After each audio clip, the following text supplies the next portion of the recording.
Hello, everyone. This is W, host of the High Art on the Edge page. You're listening to another special episode of Surprise Cast, where you will be educated and entertained. Today, I'm speaking with the electronic wizard. His name, James Chapman, who goes by the band Maps. His music first caught my attention way back in 2007, when the glorious Mercury-nominated We Can Create was released. Since then, he put together a handful of albums such as Vicissitude, Colors Reflect, Time, and last year's electronic sparkler, Counter Melodies. We even did an album listening party with fans to honor that album. Well, James is back. I'm so proud and honored to have him on Surprise Cast. Let us open the door for Mr. James Chapman. Welcome, my friend. Hello, William. How are you doing? Thanks for having me. You know what, James? I cannot complain. A beautiful sunny day here in the Bay Area, and I'm speaking with you for a second go around. All good. Could you tell the listeners where here is? So I live in a little village in Northamptonshire, which is kind of in the East Midlands in the UK. And yeah, I've always lived here or hereabouts, so I'm a bit of a village boy. So. You used the word boy, which is exactly going to be my very first question.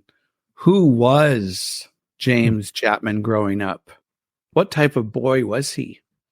Oh, I mean, I had a great childhood. I lived in a little village not too far from where I live now, actually. And yeah, both my parents were in education. And yeah, I don't remember. I remember I was always quite kind of bit of a worrier as a kid. And then as I got older into my teens, I got quite introverted and quite shy, and as most teenagers are. But I think that's when I always loved music, but I think that was when I started to really find a love for that escapism that I get from picking up a guitar or whatever it is. I mean, when I was about 6, I started playing the violin, which I hated. It was one of those things like, you don't want to be the guy carrying the violin to school.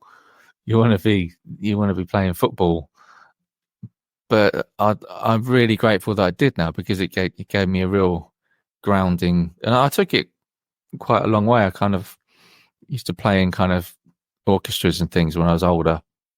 But yeah, I think that, and then I moved on to guitar when I was kind of about 15. I started learning guitar, and yeah, so this was like kind of mid-90s. So there was a lot of guitar bands around. It was kind of, over here, it was kind of like there was a lot of the kind of Britpop explosion, which I got, I wasn't that into that scene, but I would kind of just loved the excitement of, I was going out for the first time and seeing bands. And so, yeah, that was when I started really my journey into rock and roll.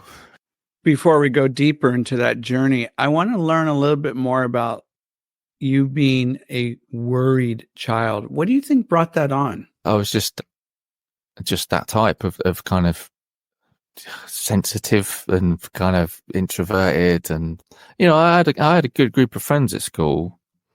I think, and I was, I wasn't unhappy, but I think I found it quite hard I wasn't outgoing, let's say that. So I found music to be a way of kind of escaping and I don't know, telling people how I felt another way, or, however you want to describe it. But it was, I felt a real connection to that idea of immersing myself in my headphones and just kind of going somewhere.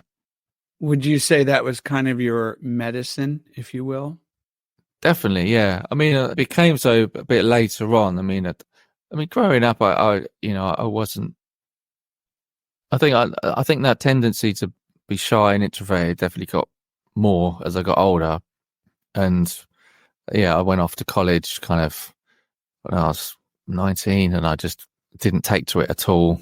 Really got quite unhappy, and I think around that time I kind of used music more as a medicine. When I was at school, I borrowed, in inverted commas, a 4-track cassette recorder from the music room, and I in inverted commas, and yeah, I loved just playing around with that, and learning how to overdub sounds. That was things like that were mind blowing to me. I guess it was my entry into the behind the scenes of making music. It's kind of that, how do they do this? And so I'd be there with my 4-track cassette recorder trying to sound like make the same sounds that I heard with spiritualized albums, or not with the same results, but it was, yeah, I definitely found a love for the creation process. And then, Were you gravitating towards bands that were using unique sounds, electronic sounds, maybe like Kraftwerk, OMD, anything like that? yeah, I mean, I began like playing guitar was like my first real kind of instrument I got heavily into. And then I guess like early 2000s was when I really got interested in electronic music. And, there's bands like Boards of Canada, and obviously like Kraftwerk were always a huge influence. But I guess at that time I got into the kind of IDM movement, like Aphex Twin, and, a lot of stuff that was coming out of the Warp label. And yeah, just that kind of, that became like my new passion, I suppose. Just discovering. I used to go into like record shops and just buy like weird compilations of bands and electronica that I'd had no idea what it was, and I'd get it home and just like listen and kind of be blown away. So I've often wondered, reflecting back on my life when I was a miserable teenager and a little bit older, the deeper I went into music, down the rabbit hole, Dead Can Dance, Mazzy Star, Kitchens of Distinction, whomever it was, it's almost as if I became more depressed. Did you go down that rabbit hole? And did you have that parallel in your life? Or did you feel like the deeper you went, the happier you became? I mean, it's a bit of a tough one, because I had, I mean, in my 20s, I had quite a lot of issues like with that kind of stuff, and so I can't really kind of sum it up like that. I think it was kind of more. I got real enjoyment from making music, but it didn't take away of your problem. It was kind of like an escapism that I found from kind of, Were your parents supportive regarding your endeavor as a musician? Oh yeah, I mean, my parents never, like me, it was. I never kind of saw it as a viable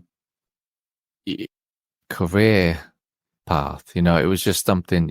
My parents just wanted me to do whatever made me happy, and they still do to this day.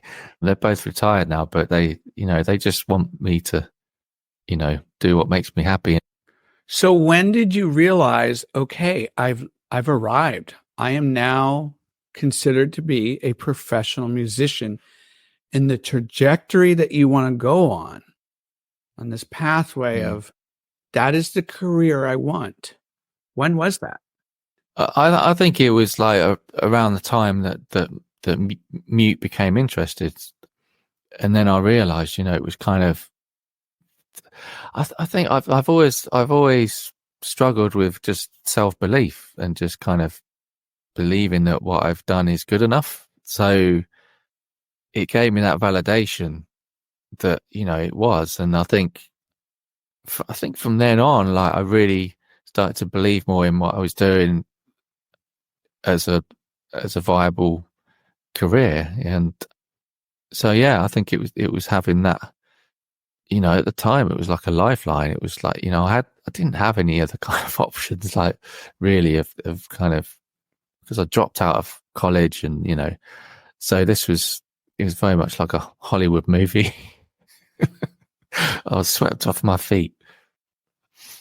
Give us a little insight into the world of Mute Records. What is it that they do so well? I know, you know, you mentioned Daniel Miller, obviously Zoe, you know Zoe quite well. What is it about Mute Records that really has branded itself of one of the elite record companies? I think it was, you know, and I noticed this straight away, like when I started talking to them, it was always very artist led, you know. It was kind of very, they wanted to do right by the artist, and I think, you know, whereas a lot of labels see it the other way around, you know, and also Mute are very, they're always looking for stuff that isn't, I don't know what the word is, but like, isn't trendy or fashionable, you know. It's kind of looking for just stuff that they love to themselves and that they sign, they think other people might love. So it's very, you know, whereas, like, I think a lot of, especially major labels, if they'll see a successful band in the charts and then they'll want to sign something that sounds like that band, you know, a carbon copy. I think Mute have always set themselves apart by kind of just doing their own thing. So, did you catch a whiff of like, hey, James, you're going to be nominated for this, or was it a complete surprise? Oh, it was complete surprise. Yeah. No, it was completely. Yeah, no, it was. I remember calling my dad, and I remember to this day, like, I think he felt quite emotional, because I think, you know, it was just crazy, like the fact that, you know, a couple of years before I'd just been in my bedroom tinkering around, making songs, and, you know, in a little village in Northamptonshire, and yeah. We're going to revisit that album in a little bit later in this conversation. Okay. I was thinking about what is it that I want to kind of sculpt out of this conversation with you, James. And I don't want to do a rehash of album per album and all that. I kind of want to dive into the world of you as a musician. And so my next question is, as a very skilled musician that you are, how do you continue to enhance your skills? For example, a doctor, a painter, a teacher, they may take courses on how to improve upon their work. Mm. What do you do to keep sharpening your blades? That's a good question. I mean, I think I always trying to evolve, and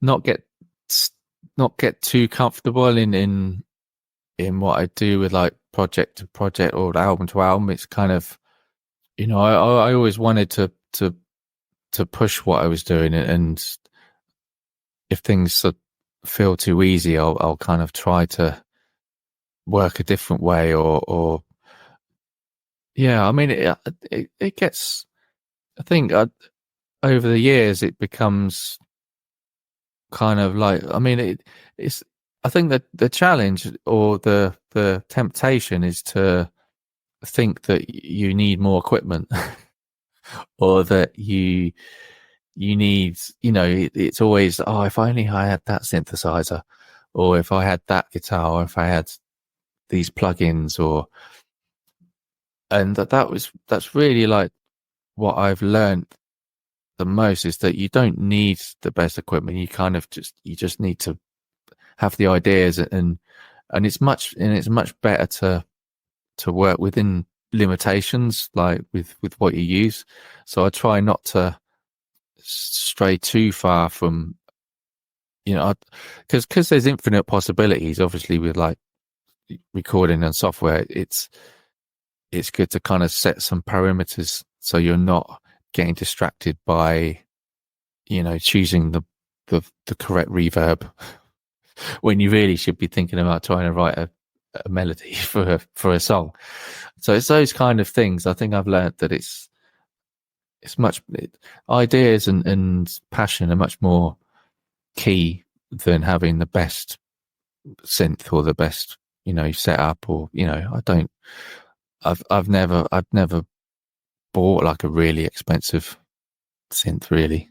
I mean, do you consult with other artists, or do you read books? Do you take courses, anything like that?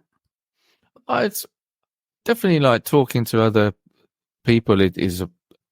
Other artists is a good way to learn. Yeah, definitely. I've never read books really about production or music. I've never. It's all self-taught, really. But there is now there's the kind of encyclopedia of Google or YouTube, which that none of that stuff was around really when I began. And it's become, that's why I use stuff like that to kind of, if I need to. I mean, I've done like I did do kind of, I mean, say a course, but it was like a kind of tutorial, quite a few videos about EQs, and all very boring. What are some big mistakes you think you've made as a musician and really grew from that experience? Oh, mistakes. I think putting too much pressure on myself is a big one. I think, I can get a bit stressed, and that's not the best way to be when you're creating music. So I find it's very important to take a step back, and because because I work on my own as well, it's very easy to lose perspective and lose kind of, it's good to come in with an objective view, and because when you're listening to the same thing over and over and over again, you sometimes need to take a step back. So I think though learning things like that have made me less inclined to get stuck, and I think I don't know if there's like a big musical mistake that I I mean, I make mistakes every day that I learn from, so it's like, yeah, I don't know. And it doesn't have to just refer to you making music. It could be maybe the way you handled business with somebody. Obviously, you don't have to name names. It could be a piece of artwork that you've done. You're like, oh God, that's no. So anything like that. I mean, there's, oh, sorry, they're like reaching out to people and letting other people in to stuff, because I can tend to just not play anything to anyone until I feel that it's completely listenable.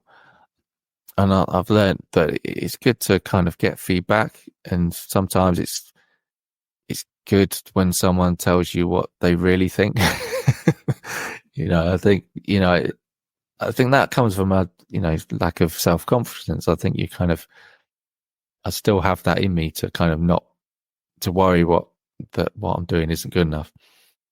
And that is going to be precisely my next question.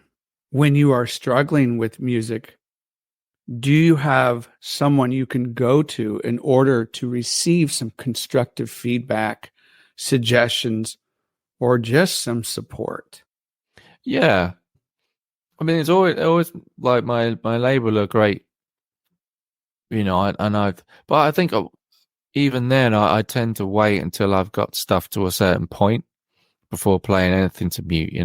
I don't generally send stuff that I'm not happy with. So I think, but I have friends and there's a friend who lives locally that I've used for his wisdom, like since day one, really. I used to make demos and then put them onto my mini disc, and then go over to his house and and I'd sit there and he'd listen on his headphones, and I'd like watch his face to see if he was happy or sad or, or yeah, I think that it's important to have at least one person or a couple of people that you can trust that will give you an honest opinion.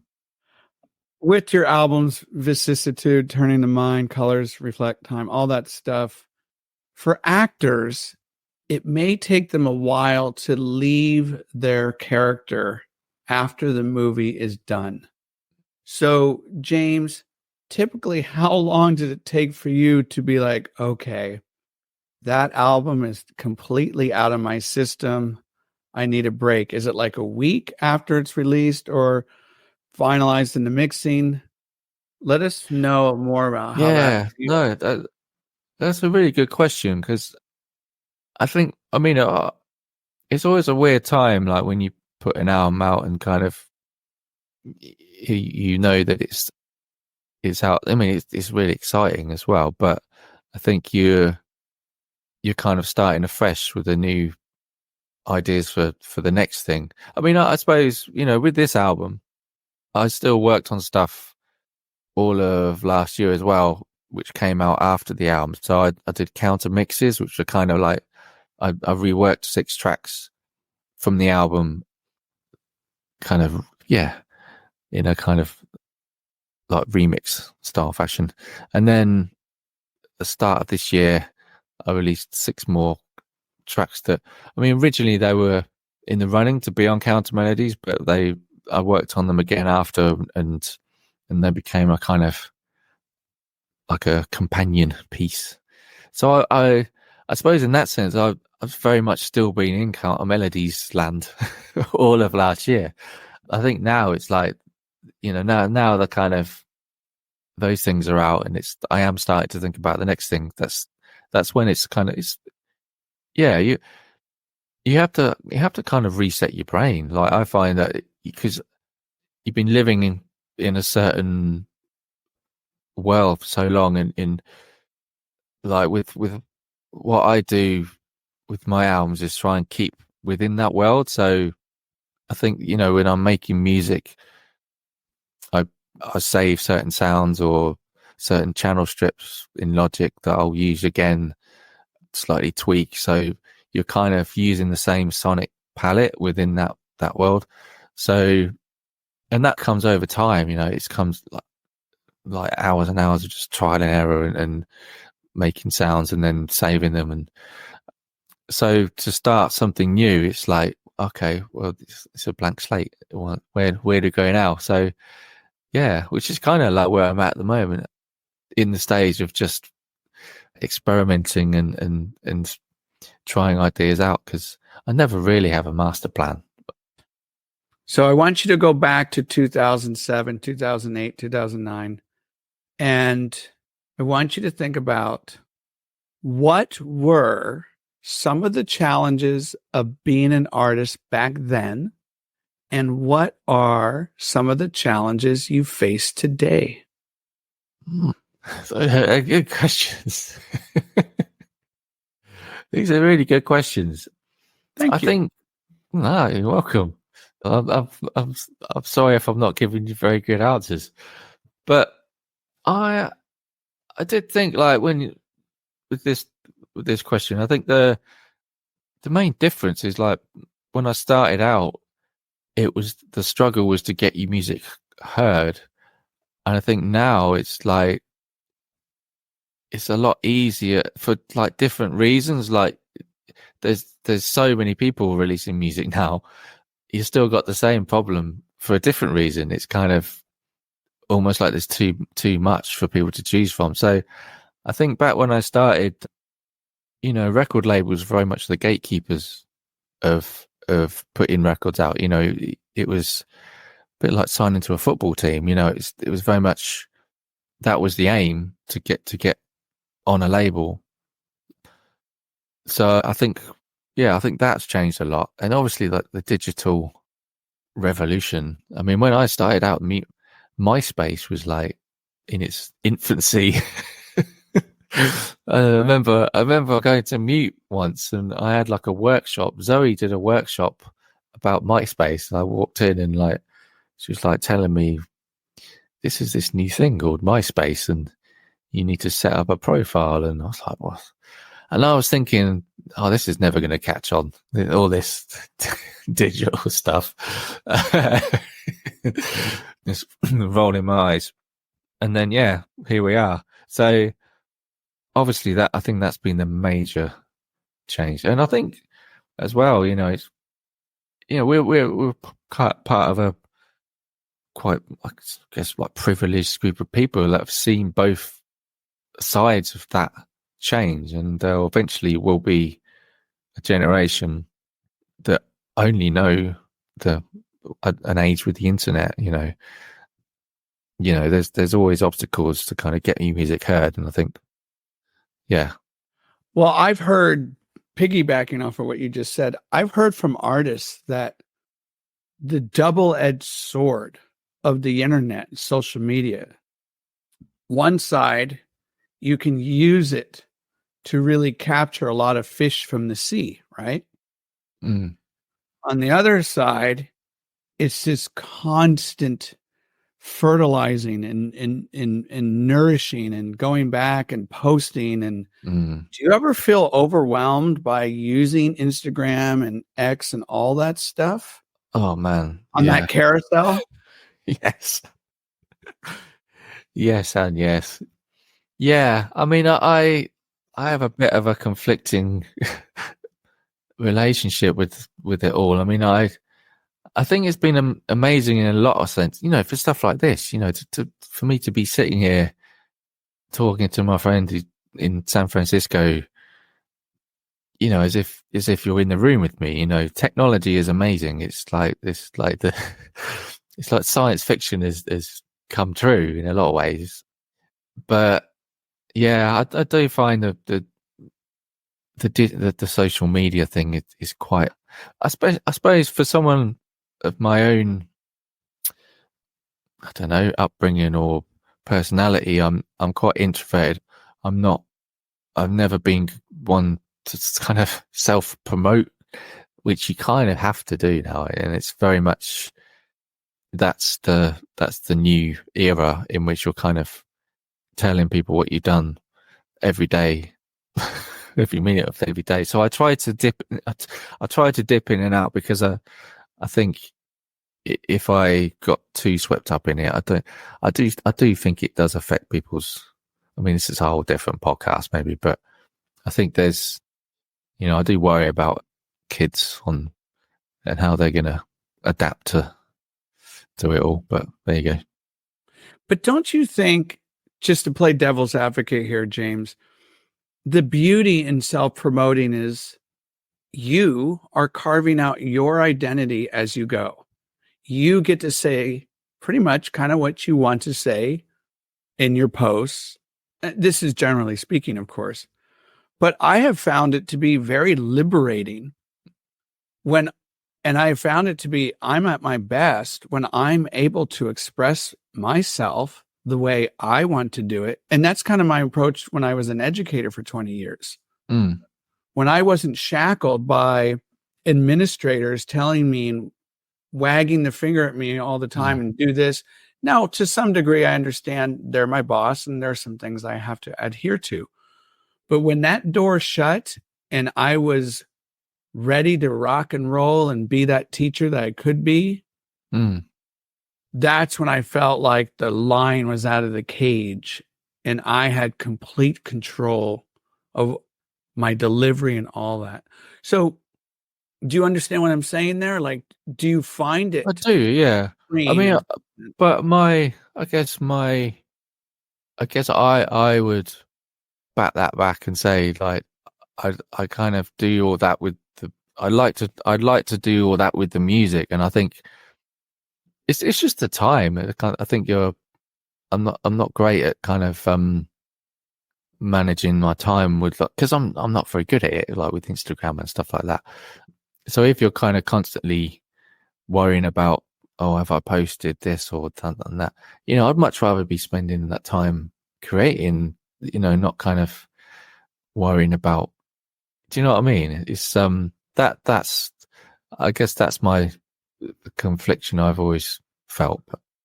And I understand that 100%. And the way I've tried to go about it now, not that I'm on your level in terms of popularity and people knowing me, but in terms of doing kind of the work, the slog, if you will, Mm. you use that word that kind of I use it now, create. So if I had to sit there and create a post, and not every one of them is going to be manicured and chiseled perfectly, but it's my time to like stick my talons out and go, okay, now I get to create something. Mm. And I'm not doing it for the likes. I'm doing it to express an interest and share an idea or promote an artist's work, whatever it be. So it's helped me not feel so, oh, damn it. And now I have to do this again. Yeah. No, I think that's that's the way to look at it. Yeah. And yeah, no, I mean, I think I've just always, I've never been great in front of the camera and stuff like that. So I think that, there's always that thing. So, but I think you're right. I think that's one of the good things about it is that it's the artist talking directly to their fans. There isn't kind of that filter system, that they go through. So that is good. I think I'm not. I think my worry is that if I was a kid starting out now, if I was bear with me, if I was born later on and I'm like growing up now, and I was the same kid, but like, I don't know if I would have the confidence to perform in front of the camera like kids now are expected to do. I'm very lucky to have like released albums and kind of have music out and stuff, but I think now it's very much expected that, it's, you need to kind of create your brand as well as create the music of a certain, I don't know. Well, I got some bad news for you because that's going to be the next thing we're going to transition into is performance. But you don't need to perform right now. But I do want to know, I've never seen you perform live. And my goodness, James, would I love to hear So Low, So High, and all the other goodies. What can someone expect from a MAPS concert? Yeah, I think like when I played live, that's what's, because I think because the album was there's so much in them, like I make it's quite a full sound, so I think that it works best when there's a bunch of people kind of making that sound, and yeah, I think that was it was really enjoyable, but then obviously like the pandemic and all that happened, and it was brought to a bit of an abrupt end. But yeah, since then I've done much more, like thrown myself much more into studio stuff and production, and yeah, so I think map shows are more. I'm a bit of a notorious non-tourer. So I do like. I've always kind of liked it to be special, like when I decide to come out of my cave and do it. So yeah. So if you don't mind, I want to go back all the way to that word anxiety. People tend to get very anxious while performing.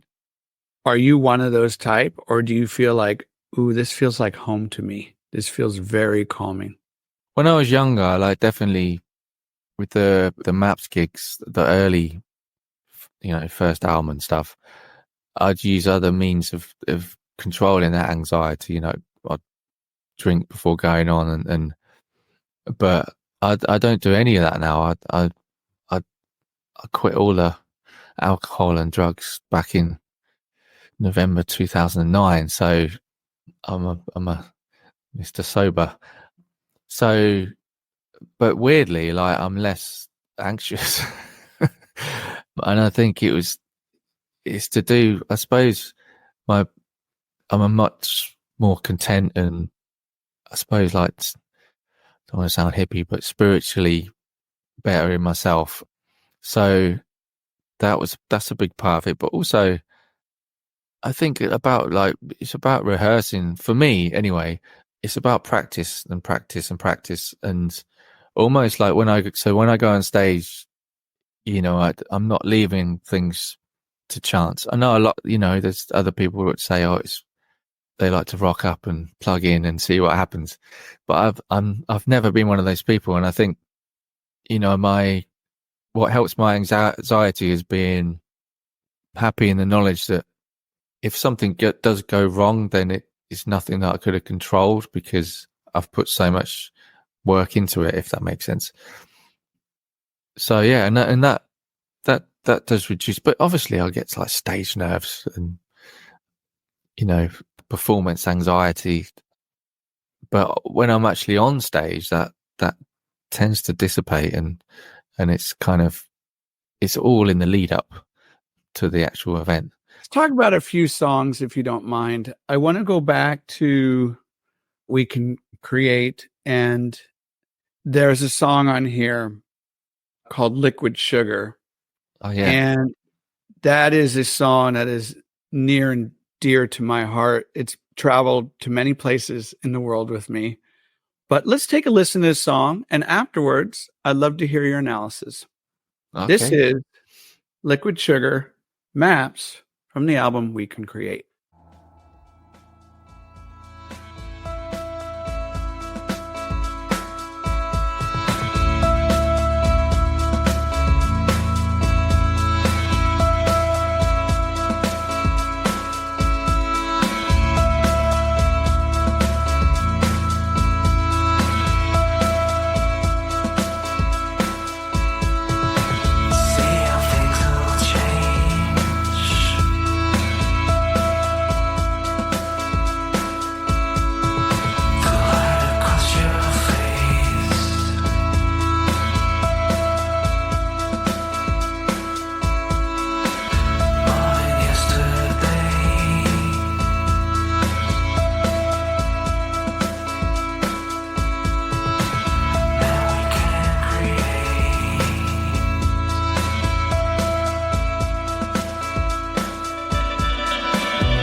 Okay.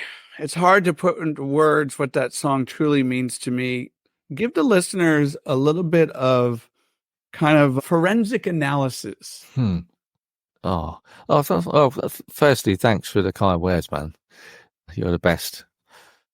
So, Liquid Sugar, I mean, it was probably, well, it was probably the song that got me signed initially to Mute, because it was from an early batch of demos that I did, and that was the one that they kind of got my, that I sent some demos, and they came back and wanted to hear more, and then I sent them that, and they became more interested. And I think it was also, when in my very early stages of, I didn't come out with the sound of maps. Initially it was many years of trying things out, and a lot of trying and failing, and then ending up with a sound that I'd never intended to in the first place. But I think Liquid Sugar was definitely when both my sound and the songwriting kind of gelled together. It became apparent kind of what I was aiming for, if that makes sense. And yeah, I mean, it's a love song of sorts. But fun fact, the title comes from it's a love song, but also, I mean, most of my love songs are love songs and breakup songs. So yeah, I was sat in a McDonald's after a breakup, and I was reading the ingredients of the barbecue sauce, one of which is liquid sugar. So there you go. I hope I haven't ruined your. Are you kidding me? Thank you, McDonald's. Inspiration comes from the strangest of places. So yeah, that was where the title comes from. But You yeah, have it has that. It's a very kind of simple song, I suppose, but it kind of summed up the essence of, I suppose, of that album, in that it has a kind of melancholic euphoria to it, I suppose. And I but was lucky see, enough. Sorry. but see, here's the great thing about that song. And this is what I've always loved about your music. And I know people that are listening feel the same way. You have this uncanny ability to create the electronic sound, and then a quarter of the way, or at least into the chorus, you bring in this phenomenal shimmery guitar that really accents that song and punctuates it in a way that brings this warmth, this romantic quality, even though the song's about a breakup, even though it stems from McDonald's. There's still such this. It's not about You're McDonald's. bathed in it. No, it's not about McDonald's. Like, Literally just the it's title. Yeah. it's bathed in in such beauty. Oh, thanks, man. Yeah, I mean, that was, and I'm so grateful that you'd say that, because that was really the aim, and I always aim for that kind of.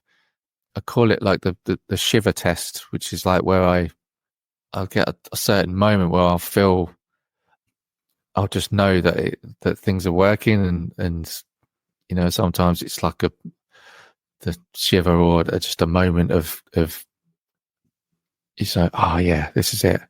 And I think I do strive for that, and I think I'm really happy you picked out that guitar, because that was, it was kind of like a sound that because I love sounds, and the way they make you feel. I knew that sound was just made me feel a certain way, and the certain effects, when you're tremolo with the pick, I do that a lot, because I know that it's a sound that speaks to me, and it's kind of, it does. I don't know whether it's frequencies or just the mix. I think it's sort of the mix of everything, but yeah, I like that sound too.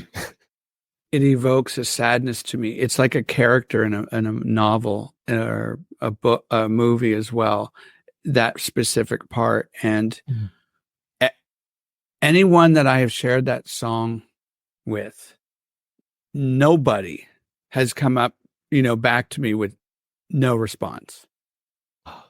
It's always been a very favorable response. Like with that test that you just said, the test sometimes for me is like, what is this? What am I listening to? So yeah, no, I was very lucky with that album. I worked with Ken Thomas, who he's passed away very sadly now, but he'd worked with Sigur Rós, and he brought his talents to the mixing, and I think that really helped with just that depth of sound. And yeah, but that song's special to me as well, because I know it was like, like I was saying before, there were so many things that happened that led to kind of my path, and if I hadn't written that song at that time, would I be speaking to you now? I don't know. Like, it's kind of everything just happens, and your path is kind of set, as we say. I used to tell my students this quite often. If something negative happened to them on the playground, at lunchtime, in the classroom, whatever it is, that's an opportunity to feel even more alive, because you can take that negative feeling, anger, sadness, rage, whatever it is, and then we can create something with that through the means of art. And it wasn't always successful, but I tried often to give them that world of, it's okay to have negative experiences, because that's telling us something. And what can we do with that? Not totally. Always easy. No, but yeah, it was a very pivotal moment, I think, for me, that song. Thank you for sharing. We're going to do one more.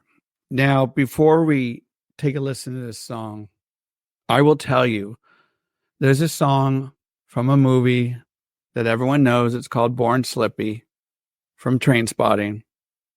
There are seminal songs in movies that you go, yep, that's one of the greatest songs for a scene, and everyone remembers it. It's so iconic.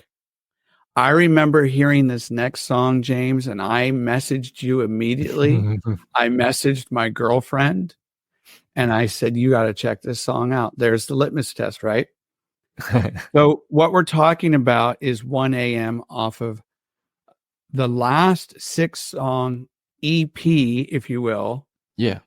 And Counter Continuo. That's right.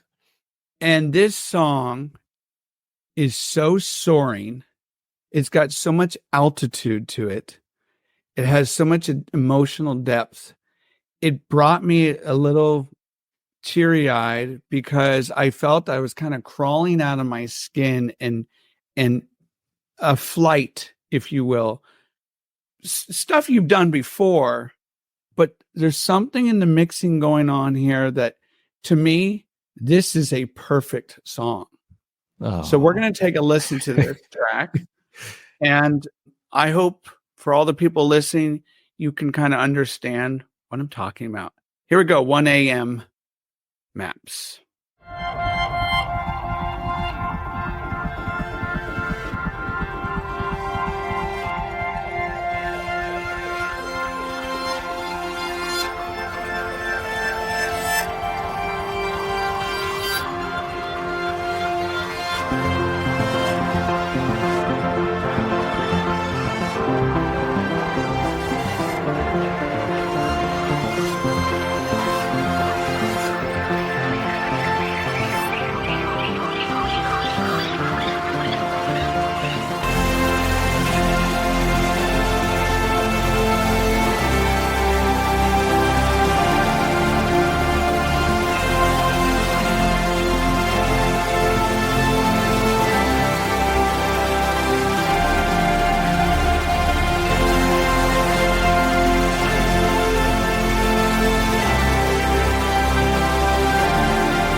Put that on when you're feeling down. Put it on when you want to exercise.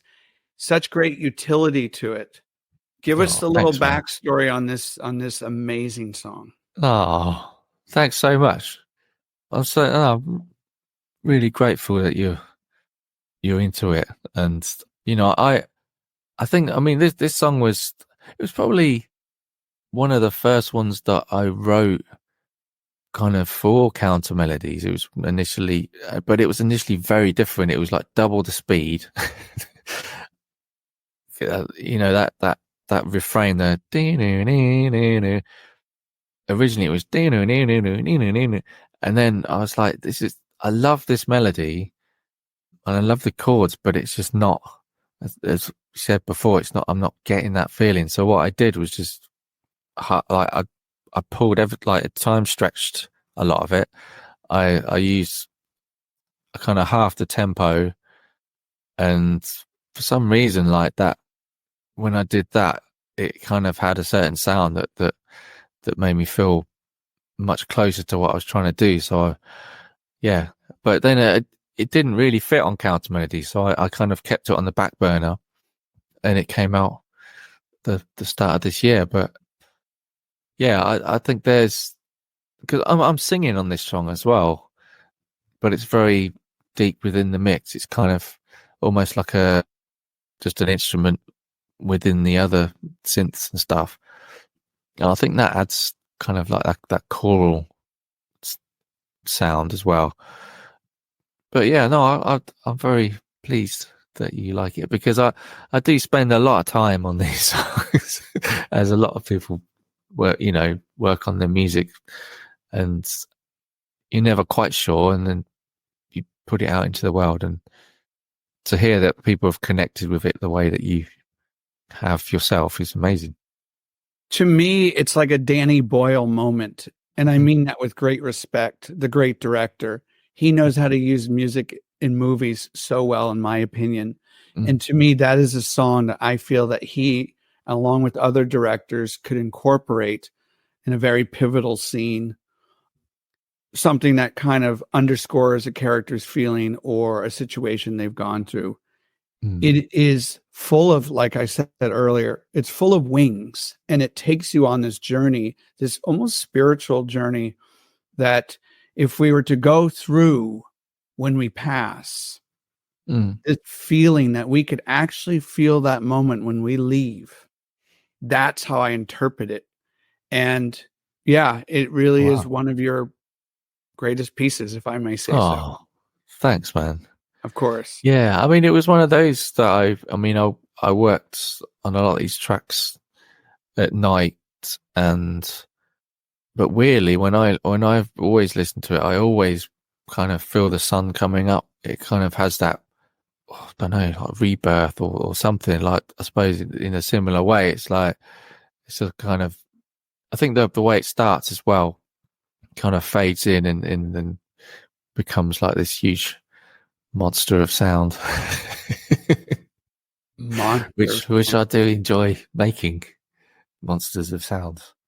Do you ever get like me? Let me explain. If I hear that song, I'm going to pump that thing right up. I might groove, I might dance, whatever it may be, but I'm going to feel it. Do you ever listen to your music back and go, damn, I nailed it? Come on. Did you nail that one?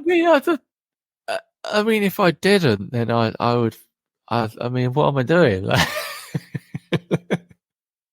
I'll tell you a secret. Actually, I don't know if I will. I've said it now, but this is going to sound terrible. But my most listened to artist on Spotify last year was me. And let me explain. Like, the reason is, like, I'm always listening to like stuff that's come out, and I think when I listen to albums and stuff, it kind of puts that up higher than, I don't know. I don't listen to one artist as much as I listen to myself. You should be your number one fan. There you go. Right? Question. Well, I mean, I don't know. Should I? I'm not sure. I'm Well, not sure that we should have can shared that discuss so that in openly. round 3. All right, we have just a couple more questions here, and then we are going to close the curtains. Okay. Emma Anderson. We may know her from her Lush years and what an influence she had, along with Mickey Bereni, in that whole experience. You had the great fortune of working with her. You produced it. Give That's the right. listener the details on how that unfolded. It was Nat from Sonic Cathedral that put us together. And her and him have been friends for quite a few years, and she had these demos. I think some of which had been she'd had for quite a few years, even like since the days of the Lush reunion in 2016. And I thought the songs were brilliant, and yeah, so it was just a case of knowing what her vision was, where she wanted to take it, and then I think that's the difference. You know, when you're kind of working like that, you know, it's the artist that you should kind of channel what they want, and sometimes it's like a case of trying things out, and you'll hit on something that you know is right. But I think, yeah, initially, like we spoke about the kind of things that she like references and things like that, and then she came up to stay for like, how long was it? Like a week, and then another week. So yeah, it was very much, yeah, it was a really lovely experience, because you're seeing the tracks come to life, and like sonically, and I think you can tell that there's great songs there, but sometimes it's just bringing out the rest of it and the arrangements and things like that. And obviously it was like a big honor, but because I mean, I Lush were kind of just before, like the original Lush albums were kind of just before, you know, I didn't kind of get it first time around because I was a bit too young, but then they were around in the kind of mid 90s as well, with like the Love Life album. And so, and then I went backwards and discovered their other stuff, and they're amazing bands. They're kind of, you know, sometimes don't get as much credit as I think they should with the whole shoegaze and that sound, because they offered so much to the whole scene. Well, the album Pearlies received great reviews last year. And is there a particular track on there? I know you enjoy a lot of them, but is there a particular track on there that you struggled with and took some time, and you took some more molding and bending, and you finally got it right? I think like once we'd I think the first track that we got, and we knew that was a kind of a kind of path for the rest of the album was Clusters, because that was the first track that I worked on. So, and I did a lot like with it, you know, sonically, and kind of adding instruments and stuff, and you know, so there's always that, you know, will she like it? You know, because we were working remotely to begin with, so I was sending her stuff, and yeah, so well, like when we nailed that one, I think we kind of, I mean, like any album, like with my own albums as well, like I think there's always a track that you get into a place where you think it kind of is going to lead to the world of the album. So yeah, it was that track. But yeah, I mean, and obviously we work with Richard Oakes from Suede as well. He's another like idol. That's crazy. Yeah, I know. Yeah. Yeah, that I mean, Suede were like probably the first band that got me into wanting to learn the guitar. So yeah, that is amazing, and he's such a nice guy as well. You also had the album mastered by, and forgive me if I'm mispronouncing her name. Is it Heba Kadri? Yeah, Heba Kadri. She's done phenomenal work with so many people. So what was that experience like? That was, yeah, amazing again. And she was like just really, I think she's she's at the top of her game. You know, I think she's got there because people are pleased with what she does, and she's very much looks for what the artist is looking for. And so there was that kind of, you know, she wants to know if we have any thoughts about the mastering, but as far as I can remember, we were just happy for her to do what she did, and there was, you know, it sounds amazing. So she's worked with artists such as Ryuichi Sakamoto, Bjork, Slow Dive, Beach House. The list goes on and on. So that must have been quite an honor. It was. And how long did it take for her to master it? Do you remember? Not maybe like I think they booked in like a couple of days, maybe, and then like if there's tweaks or whatever, then we'll do another day. But yeah, no, she's a pro. she kind of knew what she was doing. But yeah, no, it's amazing. You know, there's it's such a kind of, again, it's like a validation. I think, like when you kind of work with people that you really respect, and you know, I kind of have to pinch myself a lot of the time because, you know, I think you when you kind of get that respect of other people that you respect, it's good, man. What did you learn about Emma as an artist, as a musician, that you sat back and go, wow, she's pretty darn good at that? I think that as a songwriter, I think she's very accomplished in knowing how to structure a song, and so the demos came like with that, you know, very well formed. So a lot of it was like getting the sonics right, and the instruments, like what to add, and the drums and stuff like that. So I mean, and obviously as a guitarist, she's amazing. So it was nice to kind of have just watch that and get to, you know, because and we did it all within the computer. You know, it wasn't like, you know, I don't have huge like outboard gear and stuff. You know, like I was saying, I'm very much of like work within your means, and what, you know, get to know the equipment that you have as well as you can, and you'll get better results than trying to just accumulate equipment. And what's that? There's that famous kind of all the gear, no idea, that saying.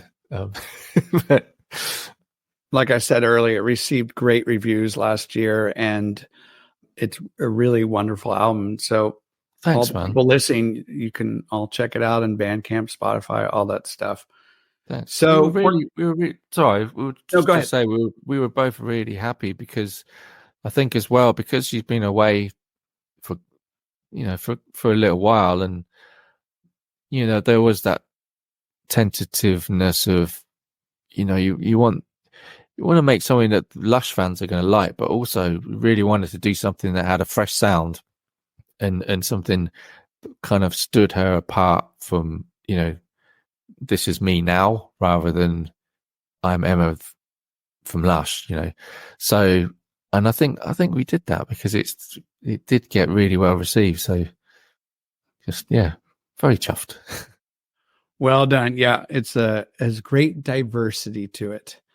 Okay, we're going to wrap this up with a little bit of I want to know from James Chapman some of his favorite electronica albums. You can just rattle off 2 or 3. Anything that comes to mind. Electronica. I mean, probably the big one for me was Boards of Canada, GeoGaddy, because that was like, you know, around the time that I was trying to make music myself, like with my little cassette recorder, and so that was the album that I just tried to emulate, and it's an amazing album. There's so much in it, and I think you know, that's what I love about them as a artist, is that their albums are so rich, and you can kind of listen to them over and over and hear different things that you didn't hear before. So yeah, that was a big one. I mean, it's not electronica, but My Bloody Valentine, Loveless was like a big album for me as well. And there was also there's a band that I really love around at the moment called Weevil, who make awesome music. And they're on in my mind at the moment because I went to see them quite recently, and they just make really melodic and really well produced, upbeat, but not like kind of banging. It's just kind of like really well constructed songs, and so yeah, I was been enjoying them recently as well. Will they make it onto your playlist that you keep adding? Oh, I think they're on there. Yeah, they're on there already. Yeah, yeah. The never-ending playlist. Keep it going, my friend. What's coming down the line for you in 2024? What can the listener expect, your fans? Well, I'm like I was saying before, I'm kind of at the moment I'm getting ideas for the next Maps monster. Early stages, and yeah, I'm going to continue kind of with production. I might have something else along those lines coming, but it's too early for me to spill any beans just yet. But I shall spill beans later on in a follow up pod. Yeah, and just doing the same, same but different. So I'm going to kind of work on some new tracks. I know I like to get something new out by the end of the year. But yeah, we'll see. Will you be doing any producing for other artists? Yeah, no, that's definitely like. I mean, I was going to say that before. I mean, that is something I've learned over the years. Is that in order to kind of make this a kind of a career, really, it's been important to diversify and try and like learn skills and try and use what I've learned in other avenues as well as just my own stuff, because I think that is something I've kind of tried to do and be as self-sufficient as possible as well, is what I would say to anyone starting out now, is kind of, if you can kind of learn the skills enough so you can do enough by yourself rather than relying on others. James Chapman, this has been a tremendous pleasure having another conversation, really peeling back the layers of who you are as an artist and as a true gentleman. As you were speaking, writing down some notes. And I don't know if you can see it. I'm going to tell the listener, I have an acronym here. We have MAPS, M-A-P-S. And it kind of just dawned on me. So M is music. Yeah. The A is altitude. P is pulsating. And S is the word you used, shiver. Oh, man. Can I use that? You may. There's also another quite famous MAPS. I don't know if you're aware of the Multidisciplinary Association for Psychedelic Studies, which I didn't know until I'd chosen the name, and like a few years down the line I realized I think it's based in San Francisco, really, where they kind of they're testing whatever mushrooms and things for medical use. So yeah, there you go. Another fun fact. And how interesting we go down that rabbit hole for another conversation. Oh yeah. That's a whole nother podcast. Thank you, my friend. It's been a pleasure, man. Thank you. I really appreciate everything that you do. Not just for me, but just as a kind of champion of kind of music and people that might not get the platform otherwise, as well sometimes. So you're a good man. Thank you. Well, you're quite welcome, and it's something I enjoy immensely. And it's a way to also say thank you to the people that have affected and impacted my life through their art. And so if I can somehow just do a sliver of appreciation by conversing with them and promoting their work in some way, it's kind of like a nice tribute back to them. So that's how I feel about your music. So thank you. Thanks, man. My name is W, host of the High Art on the Edge page. Check out James Chapman, known as Maps, his music. Let me remind you, Maps, music, altitude, pulsating, shiver. It's all there. Take care. What's the next album? There you go. Ciao.